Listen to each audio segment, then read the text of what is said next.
우리 다 같이 사도신경 고백함으로 9월 셋째 주일 일부 예배 드리겠습니다.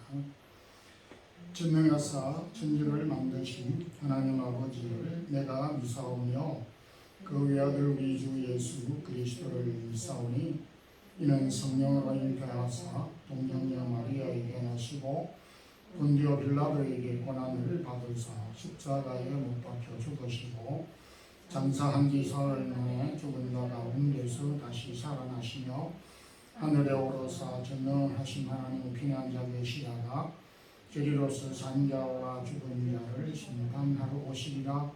성령을 미사오며 거룩한 공회와 성도가 서로 교통하는 것과 죄를 사하여 주시는 것과 몸이 다시 사는 것과 영원히 사는 것을 미사옵나이다. 아멘. 찬양과 영광을 주께 돌립니다. 죄인들을 주의 자녀로 삼으시고 이 땅 위의 소망 아닌 하늘의 소망을 갖고 나그네의 삶을 살아갈 수 있도록 여태껏 인도해 주신 주님의 고마움과 축복과 은혜를 감사합니다. 어느덧 2021년 가을을 또 맞이하여 이렇게 좋은 계절 가운데서 저희들이 또 주님을 바라볼 수 있는 예배의 자리로 나오게 하심도 감사합니다. 특별히 또 금주간엔 우리 고국의 고유의 명절 한가위를 맞이해서 또 고국의 부모, 형제, 자녀, 가족, 친척들이 함께 모이는 이런 자리에 있지만은 저희들이 타향살이 가운데서 떨어져 있으므로 또 가족들을 상면하지 못하는 아쉬움, 안타까움들이 있지만 주 안에 교통하는 은혜를 덧입혀 주시기를 원합니다. 많은 어려운 상황 가운데서 특히 오랜 코로나로 인한 저희들의 생활과 삶이 연약해지고 또 낙심되어지는 일들이 없도록 북돋아 주시고 어려운 상황들 가운데서도 주께서 허락하신 약속과 말씀과 믿음의 뿌리를 통해서 주의 말씀의 은혜를 붙잡고 나아가는 저희 성도들이 되기를 원합니다. 불타 중에 있는 성도들 함께 해주시고 오늘도 여러 형편 가운데 또 사모하는 마음들을 가지고 이 말씀과 예배를 통해서 회복과 은혜의 시간 가질 수 있기를 원합니다. 또 부족한 종 주께서 세워주셨사오니 오늘 이 시대에 또 합당한 말씀으로 피차 은혜 나누는 복된 시간 되게 해 주시옵소서. 예수 그리스도 이름으로 기도드리옵나이다. 아멘. 찬송가 432장 1절 부르겠습니다.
하나님의 말씀은 누가복음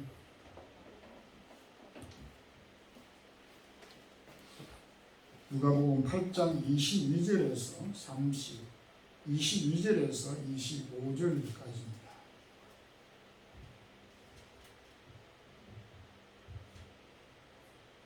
우리 함께 합독을 하겠습니다. 하루는 제자들과 함께 배에 오르사 그들에게 이르시되 호수 저편으로 건너가자 하시매 이에 그나 행선할 때에 예수께서 잠이 드셨더니 마침 광풍이 호수로 내리치매 배에 물이 가득하게 되어 위태한지라. 제자들이 나와 깨어 이르되 주여 주여 우리가 죽겠나이다 한데 예수께서 잠을 깨사 바람과 물결을 꾸짖으시니 이에 그쳐 잔잔하여 지더라. 제자들에게 이르시되 너희 믿음이 서로 말하되 그가 누구이기에 바람과 물을 명함에 순종하는가 하더라. 아멘.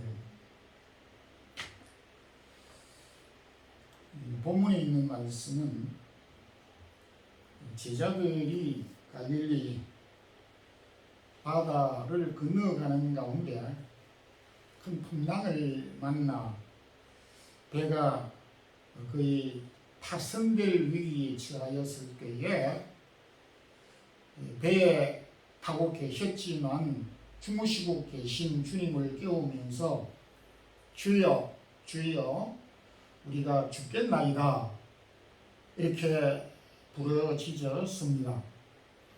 그런데 주님은 이런 위기 상황에서도 공감하는 태도보다는 오히려 좀 꾸짖는 듯한 너희가 어찌 그렇게 믿음이 없느냐. 또 마가복음에 보게 되면은 너희 믿음이 왜 그렇게 적으냐. 이렇게 좀 꾸짖으시는 태도를 보이셨습니다. 왜 이 상황이 정반대되는 그런 모습을 보였을까 하는 생각을 해볼 수가 있는데 오늘은 제자들이 주님에게 주여 우리가 죽겠나이다 라는 이 고백의 말씀을 우리가 함께 묵상하면서 은혜를 나누도록 하겠습니다. 제자들은 큰 광풍을 만났을 때에 주여 우리가 죽겠나이다 이렇게 크게 부르짖었습니다. 성경에 너희가 서로 사랑하라고 하는 말씀들이 아주 많이 나옵니다.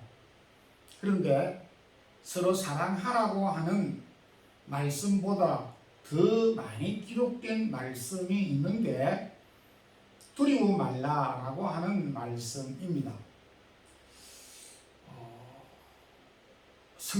번역 성경에 따라서 다소 차이가 있지만 대개 366번 기록된 것으로 그렇게 나타나 있습니다.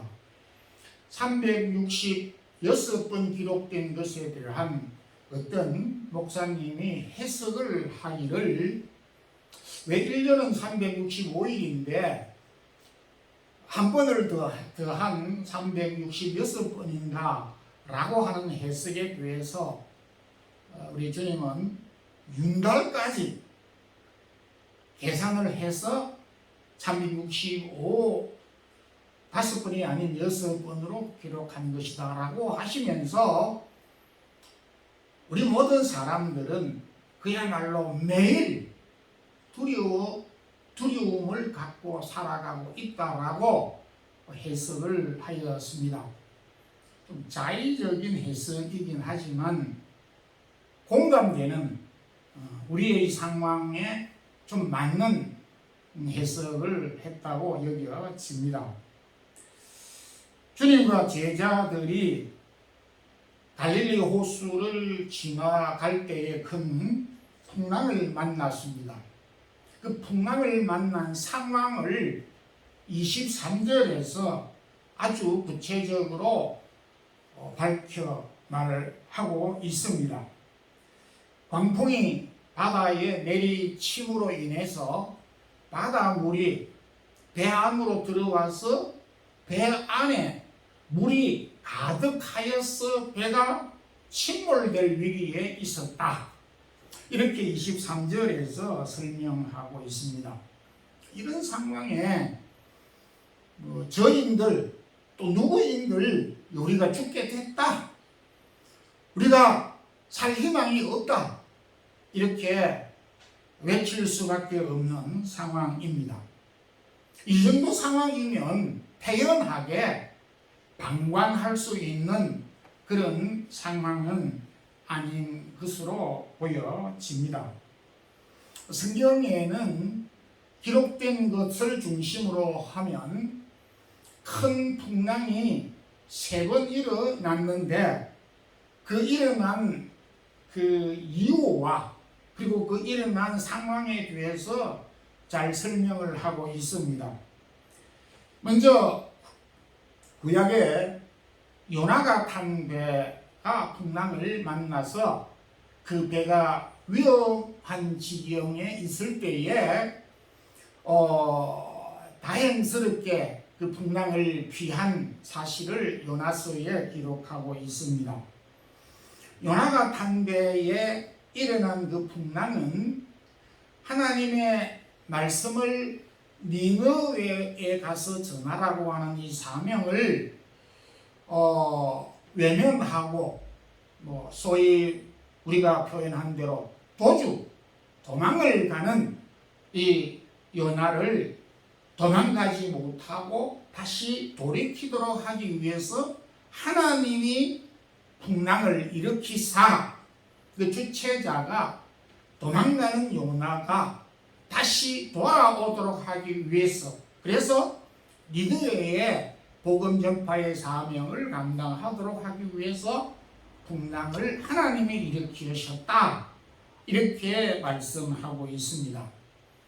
두 번째는 신약 성경 사도행전 27장에 바울이 지중해에서 유라굴로라고 하는 큰 광풍을 만났을 때 알렉산드리아호, 그가 탄 배 알렉산드리아호 배가 완벽하게 파손이 되어서 보름 동안 2주 동안 흑암 아래에서 먹고 자지도 못한 상황 가운데서 배가 파손되었지만 생명에는 지장이 없었습니다. 다행스럽게 멜리네 섬에 도착하여서 그들이 그 섬에 도착하게 됐습니다. 그런데 그 섬은 아직도 토인들이 살고 있었고 복음을 받지 못한 사람들이 살고 있었습니다. 파손을 당해 멜리네 섬 사람들의 도움을 받은 바울 일행들은 그곳에 한 3개월 머물면서 그 멜리네 섬 사람들에게 복음을 전하고 또 그들이 그리스도를 영접함으로 구원을 받게 된 사건이 있었습니다. 그리고 이 3번째 큰 풍랑이 일어난 사건이 오늘 본문에 기록이 되어져 있습니다. 본문에 일어난 이 광풍은 전후를 살펴볼 때 제자들이 믿음이 없음을 볼 수가 있고 또 이 광풍은 제자들이 믿음을 갖도록 하기 위한, 믿음이 있는지 없는지 잘 스스로가 몰랐었지만 광풍을 만나고 난 다음에 비로소 아하, 내 믿음이 없는 것이로구나 하는 것을 제자들이 자각할 수 있게 됐다는 점에서 오늘 이 본문에 일어난 이 광풍은 제자들의 믿음을 일깨워주기 위한 목적이 있음을 보게 되고, 또 하나는 주님이 그 배 안에 타고 계셨음에도 불구하고 광풍이 풍랑이 일어났다는 사건입니다. 우리에게 시사하는 바가 큽니다. 우리는 주님을 믿고 붙잡고 살아갈 때에 아무런 풍랑을 만나지 않을 것으로 생각할 수도 있습니다. 그러면 오늘 이 본문은 우리가 주님을 의지하고 말씀을 따라 살아가고 있음에도 불구하고 우리의 삶의 현장에서는 광풍을 언제 어떻게 만날지 모른다라고 하는 사실을 확실하게 우리에게 보여주고 있습니다. 바다의 그 광풍이 언제 어떻게 일어날지 모르듯이 어쩌면 우리의 삶에 있어서 광풍이 어떻게 일어날지 잘 알 수가 없습니다. 정말 우리 인생을 살아간다고 할 때에 앞의 일을, 내일 일을, 미래의 일을 정녕 모르는 것이 우리의 삶의 모습이라는 것을 발견하게 됩니다. 우리가 선택하고 우리가 결단하고 의지를 하긴 하지만 그 의지대로, 그 선택대로, 그 결단대로 이루어지지 않는다라고 하는 것을 우리는 다시 생각할 수가 있습니다. 지나온 우리의 삶의 모습을 더듬어 볼 때에 사람을 만나는 일이라든지 어디에서 우리가 살아야 된다라든지 구체적으로 결혼의 문제나 직장의 문제나 사업의 문제나 자녀의 문제나 우리의 계획하는 모든 여타의 이 계획들이 우리의 생각대로 가지 않는다는 것을 발견하게 됩니다. 그러나 폭풍 가운데서 주님은 오늘 우리를 향하여서 두려워 말라 이렇게 하시면서 바람과 바다를 잔잔하게 해주시는 주님이 오늘 우리 곁에 우리와 함께 더불어 살아가고 있다는 사실을 우리가 생각할 때, 풍랑을 만날 때 두려움에 들 수밖에 없는 우리의 형편이지만은 그럼에도 주님이 우리를 향하여 지켜보고 계시고 두려워 말라라고 하시는 주님이 계심을 확신하면서 두려움을 만날 때 너무 좌절하지 않고 그리고 주님을 의지하면서 이 광풍들을 잘 극복해 갈 수 있기를 소망합니다. 오늘 이 본문 가운데서 제자들이 두려워했던 뚜렷한 이유는 경제적인 손실로 인한 두려움이 있었습니다. 갈릴리 바다의 이 폭풍은 생명의 위협을 주기도 하였지만 막대한 경제적인 손실을 가져오기에 충분하였습니다.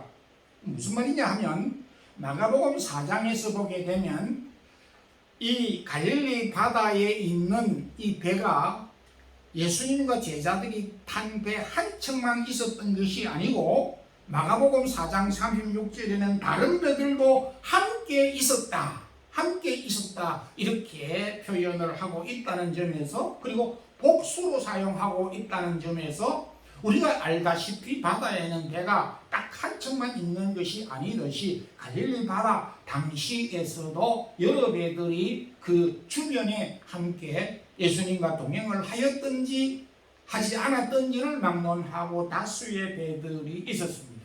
그 다수의 배들이 파선의 위기를 만날 수 있다는 점에서 배가 파손될 경우에 경제적인 손실은 막대합니다.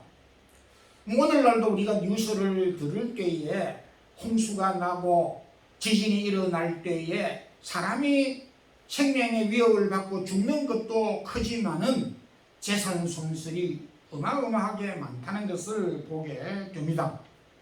배는 지금도 그렇지만은 당시에서 그들의 사업이었고 그들의 일터였고 그들의 직장이고 삶의 터전이었습니다. 우리 자신의 삶의 터전이 무너지는 것, 이건 정말 우리에게 위험이 되지 않을 수가 없고 정말 우리가 이럴 때에 어떻게 하면 좋을지 주여 우리가 죽겠나이다 라고 호소할 수밖에 없는 상황입니다. 지금부터 딱 30년 됐습니다. 30년 전이면 1991년 9월 정도 됩니다. 그러니까 덜도 더도 되지 않는 만 30년 전에 제가 이 스페인령 라스팔마스에 제가 사역을 할 때였습니다. 그 배가 출항하기 위해서 제가 누가복음 5장 1절에서 9절에 있는 말씀을 가지고 선상에서 출항 예배를 제가 드리고 인도를 하였습니다. 그 선장은 저희 교회 출석하는 그 선장님이었고, 그리고 이제 결혼을 앞두고 있는 그 선장이었습니다. 그러니까 이제 굉장히 저희 교회에서도 출항 예배에 많이 참석을 하게 되었습니다.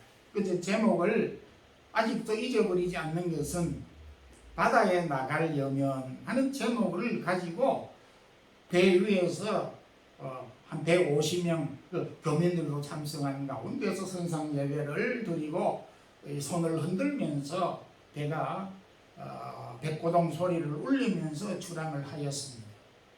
즉 카나다까지 그 배가 조업을 하기 위해서 출항을 하였는데 주야로 한 일주일 정도 배가 이렇게 갔는데 첫 그물을 내리고 이 당겨서 고기를 잡기도 전에 큰 광풍을 만나서 배가 파손되면서 31명이 모두 다 바다에 수장되었습니다.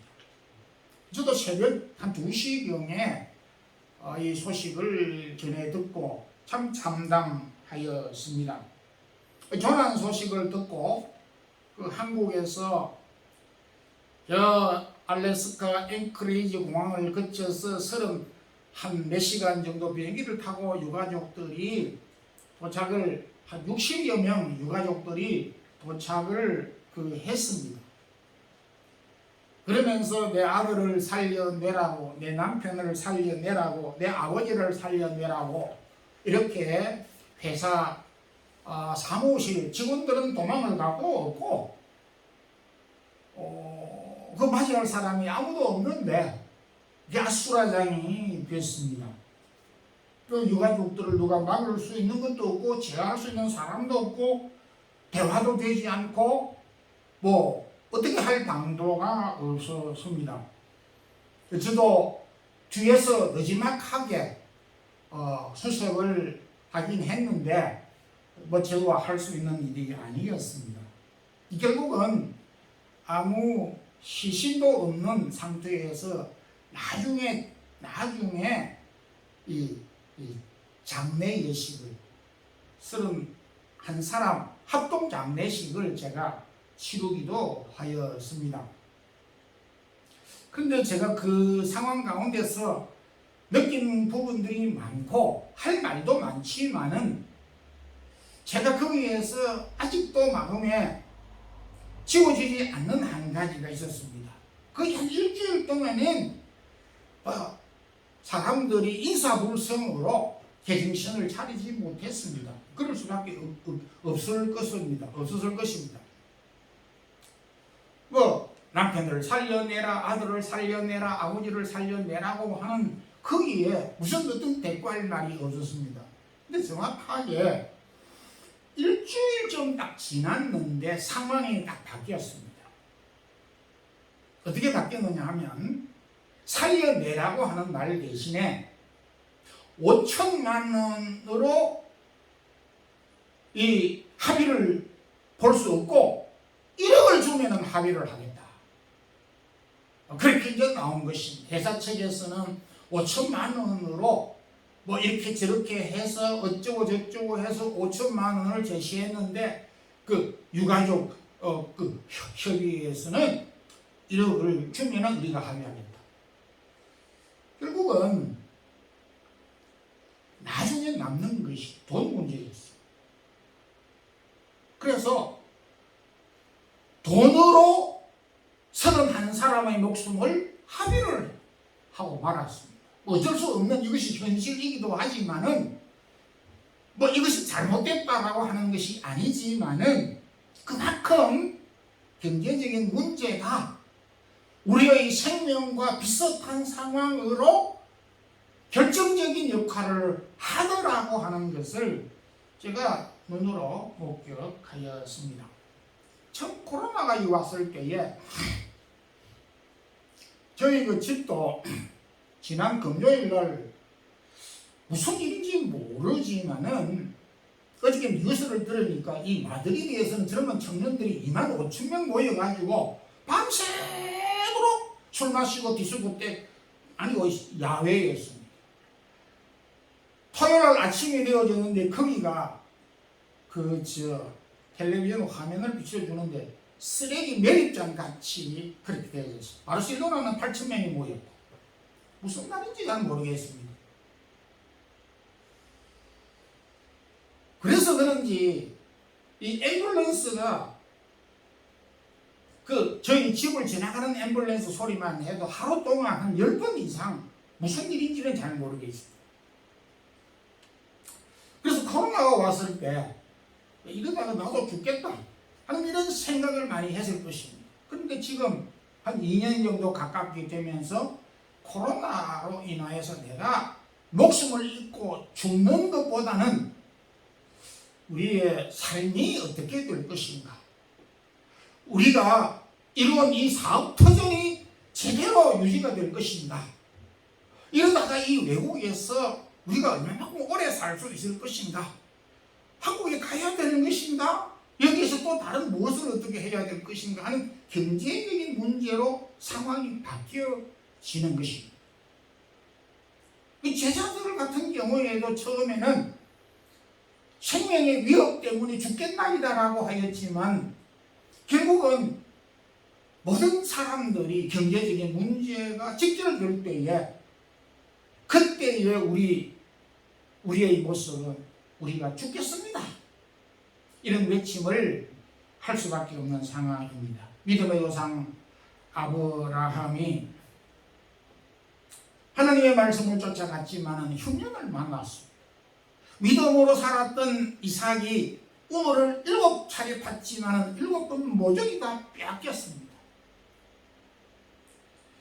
요셉도 총리가 됐지만 그에게 7년이라고 하는 흉년이 그에게 찾아왔습니다. 처절한 상황을 만났습니다. 그럴 때에 믿음의 사람들도 직접적으로 우리가 죽겠습니다라고 외치지는 아니었지만 상응한 고통과 외침을 부르짖었습니다. 참 오늘 우리가 살아가고 있는 현실, 정말 어려운 시기를 우리가 지나고 있습니다. 주여 우리가 죽겠나이다, 그런 외침들을 할 수밖에 없는 그런 상황입니다.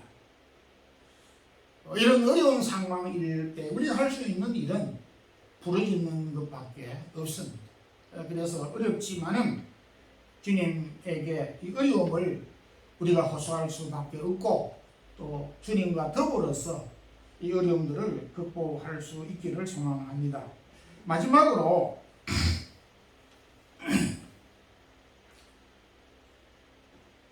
제자들이 믿음이 없었을 때에 주여 우리가 죽겠나이다 두려워하였습니다. 23절에 보게 되면 광풍이라고 하는 말이 있습니다. 그런데 그 앞부분에 수르보니게 여인의 그 믿음에 대해서 예수님께서 칭찬하기를 여자야 내 믿음이 크도다, 이렇게 수르보니게 여인의 믿음을 칭찬하였습니다. 크도다라고 하는 이 말씀은 헬라어로 메갈레라고 하는 단어인데 오늘날 우리 영어식 표현을 하게 되면 메가톤이라는 당시 용량으로 가장 큰 용량입니다. 밀리그램이 아주 적은 것이라고 하게 되면 메가톤이라고 하는 것은 최상의 그 범위를 말하는 것입니다. 그러니까 여기 광풍이라고 하는 것은 바다에서 일어날 수 있는 최대의 풍랑을 의미하는 것입니다. 그리고 예수님께서 수르보니게 여인, 주님에게 나아갔던 수르보니게 여인의 믿음을 큰 메가톤급 믿음이라고 하였습니다. 그런데 반해서 주님께서 제자들에게 믿음이 없다라고 이렇게 말씀을 하였고, 그리고 마가복음에서는 믿음이 적다 이렇게 말씀을 하였습니다. 그러니까 큰 광풍과 믿음이 정반대입니다.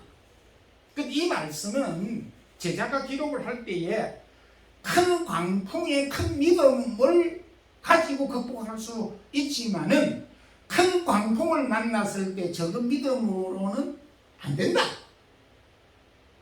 그런 의미가 여기에 담겨져 있습니다. 과연 이 수르보니게 여인이 가지고 있는 큰 믿음은 오늘 제자들이 만난 이 큰 광풍을 극복할 수 있다는 것이죠. 근데 제자들이 큰 믿음을 갖지 못하고 깨알 만한, 지구에 만한 믿음을 가지고는 그 큰 광풍을 극복하기에는 어림도 없다라는 의미인 것이죠. 그러니까 우리가 믿음과 두려움, 믿음과 광풍은 비례한다라고 이렇게 해석할 수가 있는 것이죠. 오늘 우리가 살아가게 되면서 얼마나 많은 광풍들을 만나고 있습니다.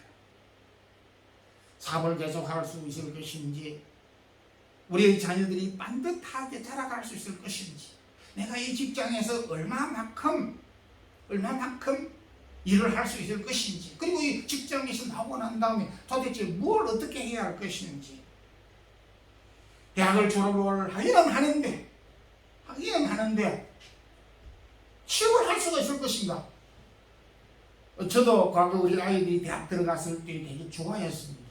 근데 좋아할 만은 아니었어요. 왜냐니까 산 놈은 산이고, 대학을 졸업도 하는 것도 어려웠고, 졸업하고 난 다음에 취업하는 것도 직장에 들어가서 쫓겨나가기도 하고 이러더라고 보니까. 그래서 인생살이가 쉽지는 아니하다. 그러나 주님께서 오늘 우리에게 세상 끝날까지 함께 하실 것이라고 말씀하셨고, 너의 길을 여호와께 맡기라 그리하면 저가 이루시고 라고 말씀을 하였습니다. 오늘 끊임없이 우리 앞에 갈릴리 바다에 일어난 광풍처럼 우리 삶에도 광풍들이 있습니다. 그럴 때 믿음으로 어려운 광풍들을 잘 극복하기를, 또 할 수 있기를 주님의 이름으로 축원합니다. 기도하겠습니다. 하나님 아버지 감사합니다. 오늘도 이렇게 제자들이 갈릴리 바다의 광풍을 통해 두려워하고 죽겠나이다고 한 것처럼 오늘도 우리의 삶의 현장에서 이 소리가, 이 외침이 있을 수밖에 없는 상황입니다. 그럼에도 주님 우리와 함께 계시고, 또 우리가 주님을 의지하고 모든 것을 맡길 때 주님께서 평안한 길로 인도해 주실 것을 약속해 주셔서 오늘도 주와 더불어서 우리의 이 어려운 문제들을 내어놓고 붙잡고 나아가며 또 어려움들을 극복할 수 있는 우리 모든 성도들 되게 하옵소서. 예수님 이름으로 기도드리옵나이다. 아멘. 419장 1절 부르면서 준비하신 주일 예물을 드리겠습니다.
주님 감사합니다. 오늘도 저희 주 앞에 나와 어려운 이 시기에 주의 말씀을 청종하였고, 주신 말씀 붙잡고 어려운 이 상황들을 잘 극복해 갈 수 있는 우리 모든 성도들 되게 하옵소서. 몸과 마음과 달란트 또 우리에게 각종 예물들을 드렸습니다. 주에 살아가는 성도들의 가정과 자녀들과 기도하는 제목과 살아가는 성도들의 직장과 일터와 기업들을 축복해 주시옵소서.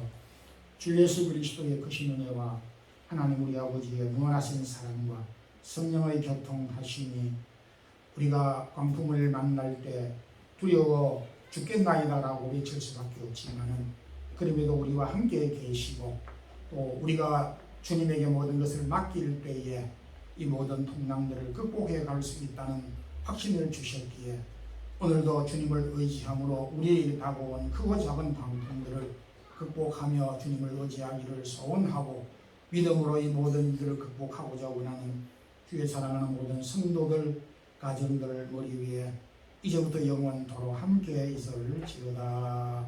아멘.